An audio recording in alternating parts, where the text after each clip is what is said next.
బాధిత పీడిత సమండ వర్గాల ప్రజల అభివృద్ధికి నిరంతరం కృషి చేసిన మహనీయురాలు రమాబాయి అంబేద్కర్ అని మహామాయ ఉపాసిక సంఘం మండల అధ్యక్షురాలు సోమవారి మాయాబాయి అన్నారు. సోమవారం ఇంద్రవెల్లి మండలంలోని త్రిరత్న బుద్ధ విహార్లో రమాబాయి అంబేద్కర్ 89వ వర్ధంతిని జరుపుకున్నారు. ముందుగా రమాబాయి అంబేద్కర్ చిత్రపటానికి పూలమాలలు వేసి శ్రద్ధాంజలి ఘటించారు. ఈ సందర్భంగా మహామాయ ఉపాసిక సంఘం మండల అధ్యక్షురాలు సోమవారి మాయాబాయి మాట్లాడుతూ దేశ ప్రజల కోసం అంబేద్కర్ చేస్తున్న పోరాటాలకు రమాబాయి మద్దతుగా నిలిచారని తెలిపారు. ఆమె తన చివరి శ్వాస వరకు బడుగు బలహీన వర్గాల ప్రజల మేలు కోరిందని పేర్కొన్నారు. ఆ మహనీయురాలు ఈ సమాజం కోసం చేసిన త్యాగం మరువలేనిది అని తెలిపారు. ప్రతి మహిళ రమాబాయి అంబేద్కర్ను ఆదర్శంగా తీసుకుని ఆమె చూపిన అడుగుజాడల్లో నడవాలన్నారు.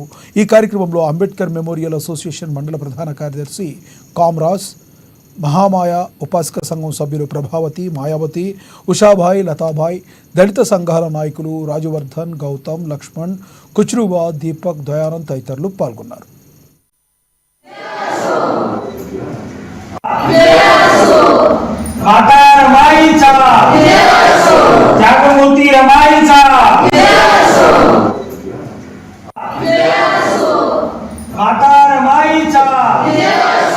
त्यागमूर्ती रमाईचा